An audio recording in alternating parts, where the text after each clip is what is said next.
Bienvenidos a este diálogo IT que hoy compartimos con Jorge Díaz Cardiel. Es experto en empresas y en tecnología, es autor de numerosos libros sobre economía digital, entre otros temas, y es socio director de Advice Strategic Consultant. Muchísimas gracias, Jorge, por estar con nosotros. Un placer, Arantxa, un placer. Encantado.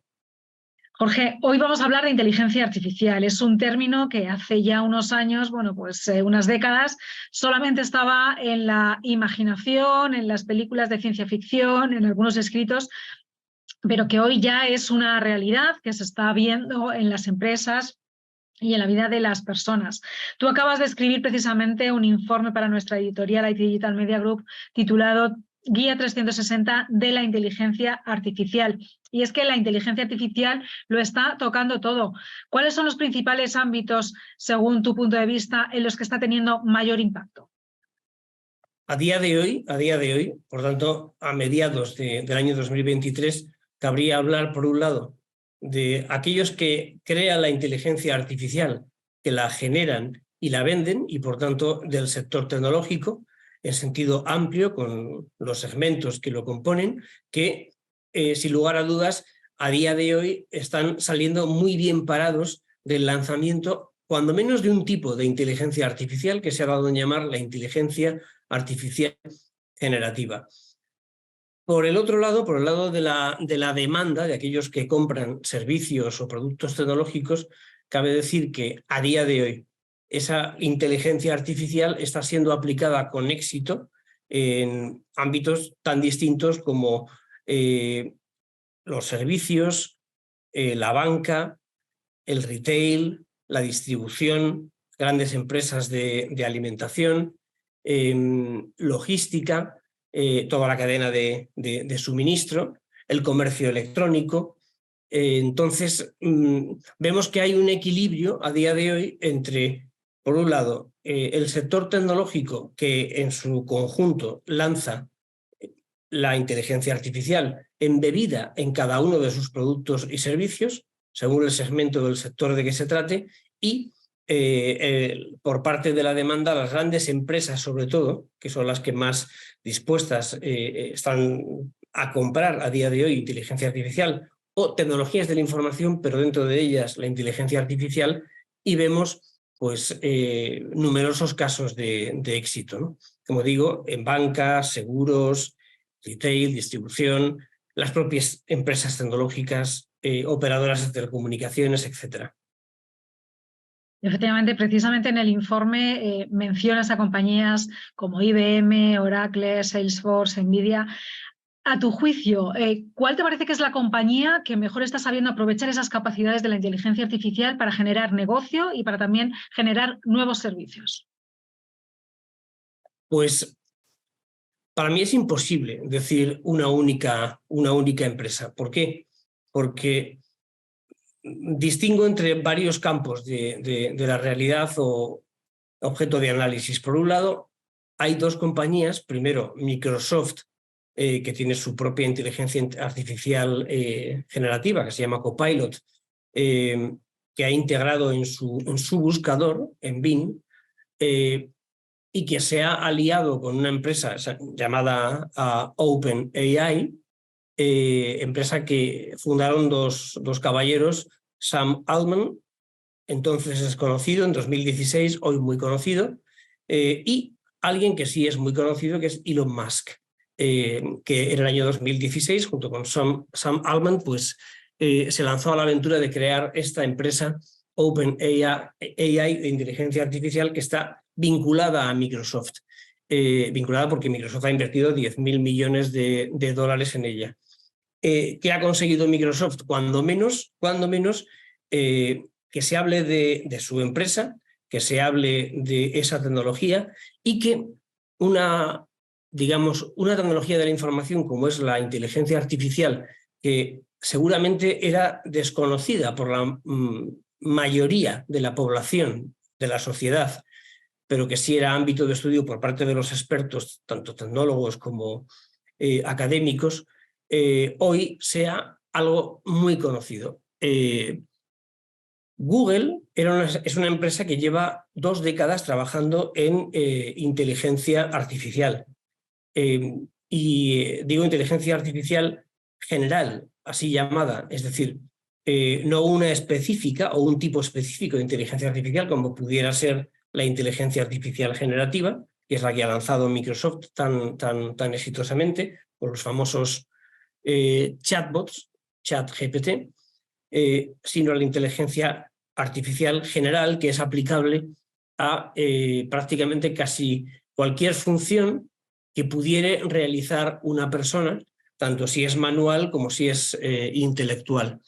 Google, cuando ha visto que Microsoft lanzaba su inteligencia artificial generativa y que se ha generado un ruido positivo enorme, pues se lanzó rápidamente a lanzar su propio ChatGPT, en su caso llamado Google Bard. Pero en ambos casos, tanto en el caso de Microsoft como en el de Google, el desarrollo de la inteligencia artificial va mucho más allá de la inteligencia artificial generativa que, digamos, insisto, la población general que podíamos identificar con los que vamos en España a votar o tienen derecho a voto, por ejemplo, el día 23 de julio en las elecciones generales. O sea, prácticamente todos, de cualquier clase social, etcétera.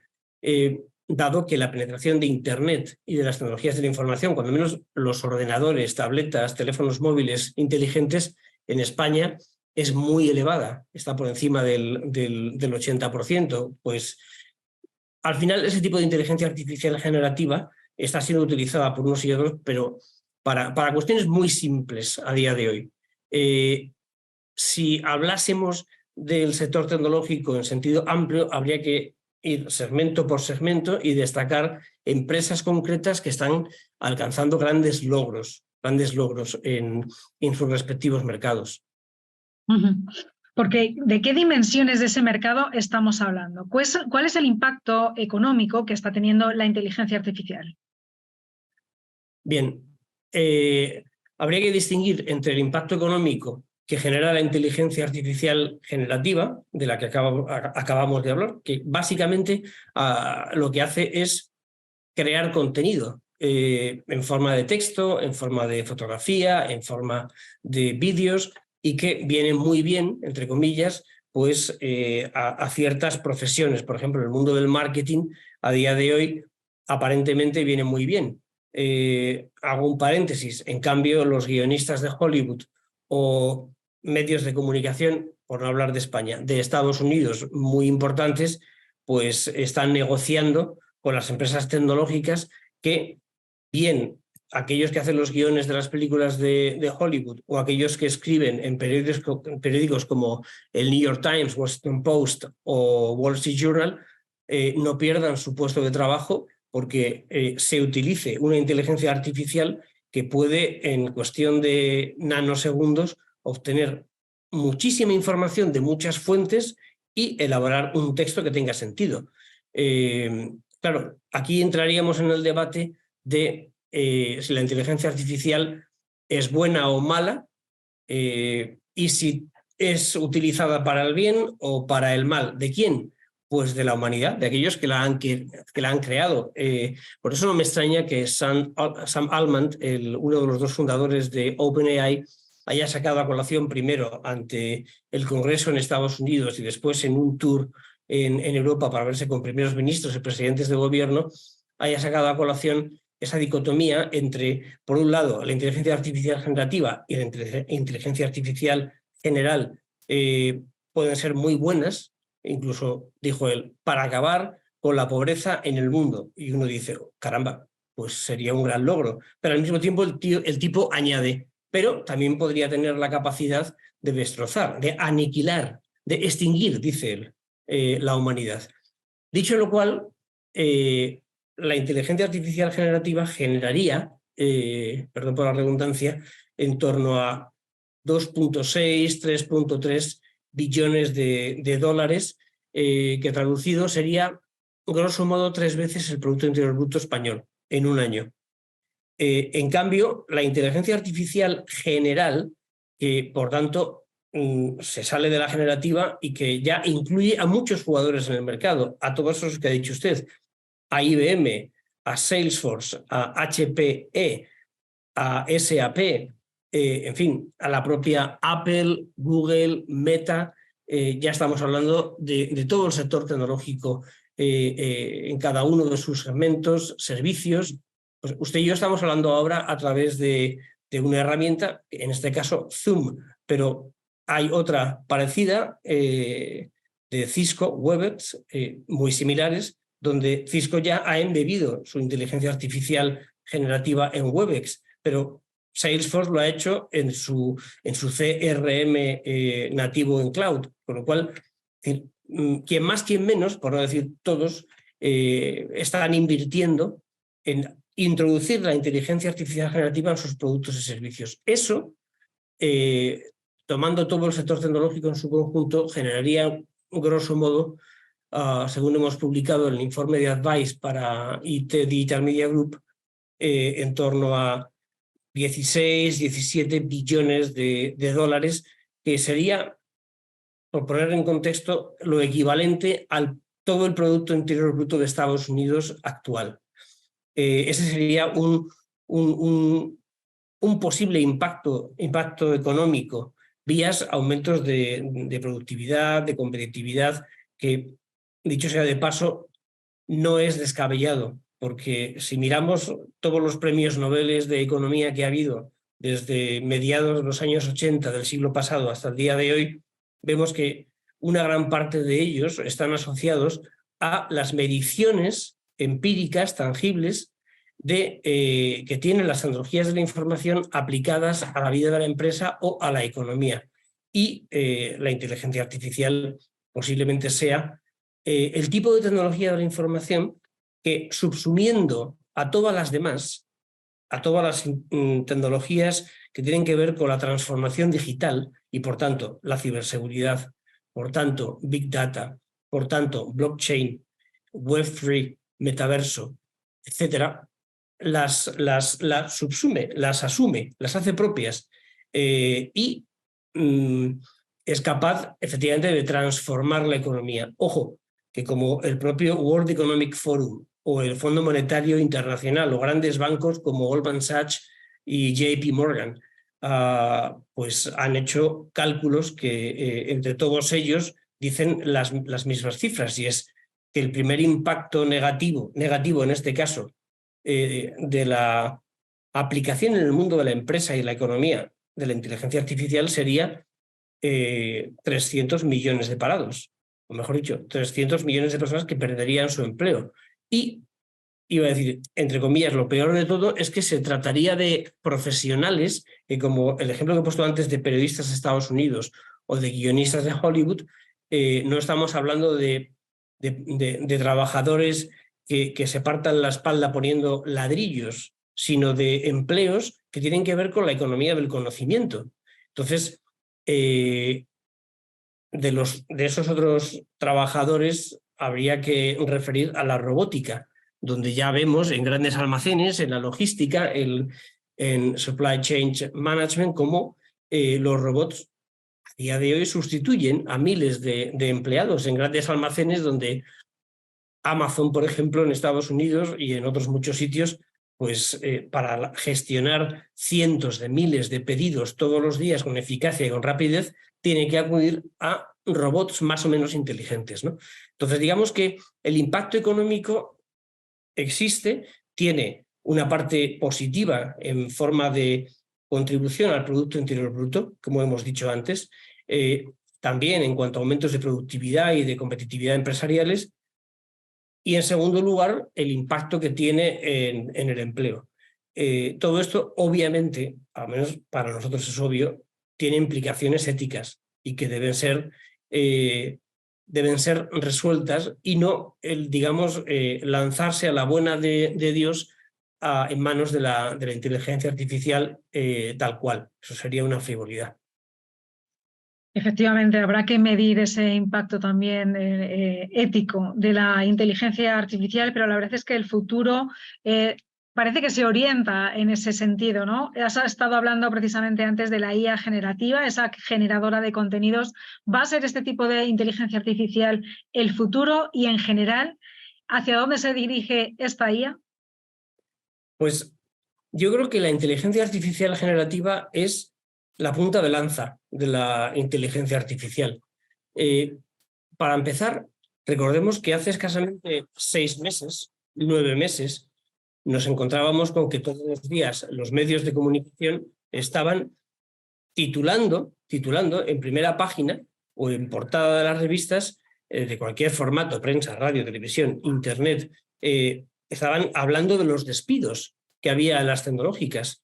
Al final, el número de despidos en Big Tech, o sea, en Apple, Google, Meta, Amazon, Microsoft, Salesforce, etcétera, llegó a superar los 250.000. Hubo una luz de alarma, por ejemplo, en el ámbito del marketing en Estados Unidos, porque las tecnológicas despidieron a 2.300 directivos de marketing en su conjunto. Y bueno, en aquel momento, pues la noticia era los despidos y parecía que es que el sector tecnológico iba mal. Nosotros siempre hemos defendido en IT Digital Media Group, a través de diversas publicaciones, que eso nunca ha sido cierto. Nunca. La única empresa de Big Tech que ha incurrido en pérdidas ha sido Amazon. Y si lo ha hecho es porque le ha dado la gana. Porque de hecho, hubo 20 años de la historia de Amazon en que su presidente y fundador, Jeff Bezos, decidió que todo el dinero que se generase iba a ser reinvertido en la generación de nuevas tecnologías de la información. Entre ellas, por cierto, la inteligencia artificial, que está embebida en su área de cloud, que es Amazon Web Services. Bueno, pues imaginemos lo que puede suponer para el comercio electrónico, cuyo líder es Amazon, el uso de la inteligencia artificial. La cantidad de usos y aplicaciones que podría haber es cuasi infinita. Digo cuasi porque estamos hablando de cientos de millones de personas que son clientes. Y yo ahora mismo estoy hablando esencialmente de Occidente, pero China, obviamente, también está desde el Estado incitando, animando, empujando o dirigiendo, más bien, a sus empresas tecnológicas a crear su propia inteligencia artificial. Alibaba, que acaba de cambiar de presidente por orden y gracia del Estado chino, a pesar de tener un presidente fundador como es Jack Ma, pues está desarrollando su inteligencia artificial y con ella está Tencent y está ByteDance y está Baidu, está Huawei. Quiero decir que hay todo un ecosistema que, digamos, no pertenece a Occidente, sino que está al otro lado del muro, entre comillas, en este caso un muro conceptual, ideológico, que también está trabajando por este lado. Ojo, no puedo dejar de destacar la importancia que tiene la capacidad de procesamiento que es necesaria para que funcione la inteligencia artificial. ¿Eso a quién afecta? Pues esencialmente pues, a los fabricantes de microprocesadores, de semiconductores, de chips. Estamos hablando de Nvidia, que es la compañía número 7 del mundo que se incorpora a las que valen más de $1 billón. O sea, lo equivalente a todo el PIB, a todo el Producto Interior Bruto español. ¿Por qué? Porque nada más lanzarse la inteligencia artificial generativa, su fundador, Jensen Huang, pues dijo, por cierto, yo tengo un microprocesador preparado ya con la suficiente capacidad de procesamiento para que funcione la inteligencia artificial en cualquiera de sus usos. No solamente la generativa, sino en cualquiera de sus usos. Pero luego vino, y de hecho su valor en bolsa se ha multiplicado por 3 en lo que vamos de año. AMD, su valor en bolsa se ha multiplicado por 2 en lo que vamos de año. Y está Samsung Electronics, y está Huawei, y está Apple. Es decir, la propia Intel Corporation, aun cuando está en un proceso de reinvención, sin capacidad de procesamiento fuerte, la inteligencia artificial no puede funcionar. Y ahí habría mucho que hablar porque todavía no ha salido a colación, pero saldrá pronto, la relación que hay entre inteligencia artificial general y la computación cuántica. Hay una relación muy fuerte entre ambas y el sustrato de ambas dos es Big Data, la acumulación de datos, donde hay empresas, por ejemplo, las operadoras de telecomunicaciones en España, Telefónica, Orange, Vodafone y MásMóvil, las 4 están utilizando inteligencia artificial, en su caso para intentar predecir con Big Data el comportamiento de clientes en un momento donde las operadoras de telecomunicaciones se están transformando. Pero luego hay aplicaciones, por ejemplo, de inteligencia artificial existentes a día de hoy que son pioneras en el mundo. Por ejemplo, en CaixaBank, de la mano de D-Wave, una compañía que aquí en España es relativamente conocida. Digo relativamente porque en Estados Unidos es muy conocida. Inteligencia artificial aplicada para la ciberseguridad. ¿Por qué? Pues porque es el banco con mayor número de clientes online en España. 11 millones de un total de 22 millones de clientes que tiene, que operan o hacen todo online, sea en movilidad, a través de un teléfono móvil, ordenador o tableta. Insisto, no es un banco español que ha ganado todos los premios que se pueden ganar en cuanto a innovación tecnológica, digitalización, transformación digital, etc. El Corte Inglés es empresa netamente española, 100% española, y que además opera en el mercado español y, bueno, también en el portugués. Pues resulta que utiliza la inteligencia artificial para 3 cosas. Uno, para gestionar su omnicanalidad, para gestionar su ecosistema de docenas de negocios y empresas distintos, desde viajes a alimentación, distribución, moda, seguros, etc. Y quien lo coordina todo, entre comillas, es la inteligencia artificial. Entonces, vemos que hay, bueno, y la investigación médica. Resulta que a mí me ha llamado la atención que fuera de España no se haya destacado, en España sí, que la primera cura que hubo contra el COVID sucedió en España, en Barcelona, porque una entidad llamada IRSI Caixa, que pertenece a la Fundación La Caixa, junto con el Centro de Supercomputación de Barcelona, junto con el MIT, dieron lugar, mediante el uso de inteligencia artificial, a la primera cura contra el COVID, en cuestión de 3 meses. Insisto, en España será más o menos conocido. Me duele como español que fuera de nuestras fronteras no se haya hablado de ello, porque no es verdad ya aquello de que inventen otros, ¿no? La famosa frase. Pues, en España sí que hay mucho talento, hay mucho talento. Y yo lo que espero es que, lo que deseo, mejor dicho, es que la inteligencia artificial no sea un caballo de Troya para el empleo, sino que sea utilizado al servicio de las personas. La verdad es que eso sería lo más importante, más allá de la contribución al PIB, a la productividad de las empresas, que esté al servicio de las personas. Bueno, pues iremos analizando en futuras entrevistas y en futuros informes esta realidad de la inteligencia artificial. El informe del que estábamos hablando hoy, Guía 360 de la inteligencia artificial, podéis descargarlo en nuestras webs, en itwhitepapers.es. Y nada, Jorge, muchísimas gracias. Ya te digo que seguiremos atentos a estos cambios que está generando la inteligencia artificial. Muchísimas gracias por ofrecernos esta amplia visión de cómo la IA está cambiando el mercado, de cómo están aprovechándola las empresas y de cuáles son esas aplicaciones que estábamos comentando. Muchísimas gracias. Muchas gracias a ti, Arantxa, y a tu grupo editorial con esas cabeceras como IT User, IT Reseller, IT Digital, Security, etc. IT Reseller. En fin, es una maravilla el poder estar con vosotros. Muy agradecido. Gracias a ti, Jorge.